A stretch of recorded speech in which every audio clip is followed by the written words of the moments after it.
respect for Gordon. The engines of the Sodor Railway were always busy. Thomas puffed to the beaches with happy vacationers. And Gordon proudly pulled the express.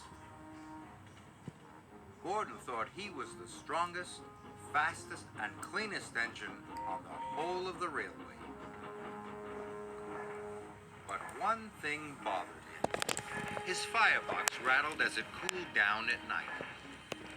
Gordon knew his rattle stopped the other engines from getting to sleep. That night, Gordon's firebox went click, clunk, click, clunk. Thomas and Percy started to chuckle.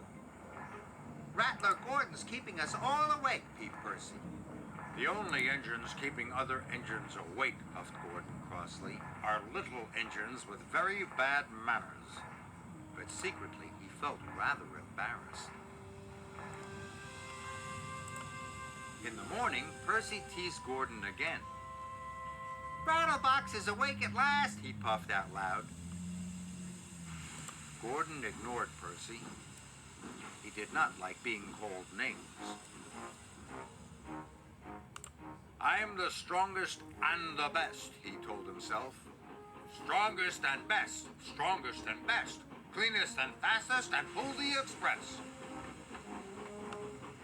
He wished the other engines would remember that. Later, Gordon pulled into Knapford Station. "Oh, look," laughed Emily. "Rattler Gordon's here. He's pulling the Click-Clunk Express." This made Gordon very cross indeed, especially because Diesel overheard. "I hope your Click-Clunk gets better soon," oiled Diesel. "See you later, Rattler." Gordon was very cross indeed. He decided it was time the other engines learned to treat him properly. So later, at the water tank, he pulled up ahead of James. James was surprised. At Knapford, Percy had brought Gordon's coaches into number 1 platform. "Off you go now, Percy," said Gordon. "Number 1 is my platform. Little engines shouldn't hang around." "You're a boastful, bossy, big blue boiler," Percy muttered to himself crossly. Later, Gordon told his friends to give a polite toot-toot whenever they saw him. "But why?" asked Thomas. He was very puzzled.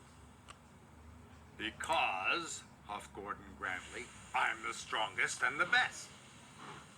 He steamed away. "You can toot at him if you like," wished Emily, "but I'm not going to." Gordon steamed across the island. He felt very pleased with himself. He was sure the other engines would forget his clunk-click and treat him properly now. He saw Emily coming. He listened for her toot-toot. But Emily didn't toot at all. This made Gordon very cross. He was so cross that he didn't see the signal telling him to stop. And he didn't see the goods train ahead until it was too late.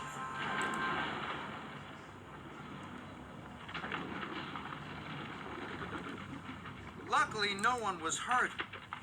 But Gordon came off the rails and he was covered in gooey red jelly. Oh! As Gordon waited to be put back on the rails, Percy arrived. "Hello, Gordon," peeped Percy. "I see you're not the cleanest engine anymore." Then James puffed up. "I don't think you'll be pulling the express for a while, Gordon," joked James. Finally, Thomas arrived. "Gordon's a mess, Gordon's a mess. He's the largest in Julius," puffed Thomas cheekily. At last, Gordon was back on the rails. He felt very foolish indeed. Edward pushed him to the fitter's yard. Gordon had to stay at the fitter's yard for a long time. It was hard to get the jelly out of his engine. Emily and Henry took in turns to pull the express for him.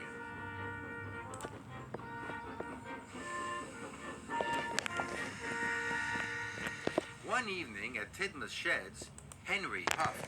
"It's hard work pulling the express." "Yes," agreed Emily. "Gordon must be very strong to pull the express so fast." "I miss Gordon, Pie-Percy. I miss having his rattle to go to sleep by." Gordon knew the other engines were pulling the express for him. "Thank goodness for Emily and Henry," he thought. "I'm sure they're doing a very good job." Finally, Gordon was as good as new. The fitters had even managed to fix the rattle in his firebox. That evening, Gordon had something to say. "Is it about being fastest and the best?" teased James. "Not at all," puffed Gordon.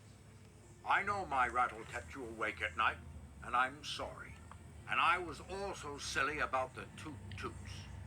I realize now that engines toot-toot other engines because they work hard and deserve it, not because they ask for it." "But we think you do deserve it, Gordon," said Thomas, "because you work hard and you are a really useful engine." All the other engines agreed. Now all the engines greet each other with a cheerful toot-toot. For all the hard work they do on Sir Topham Hatt's railway.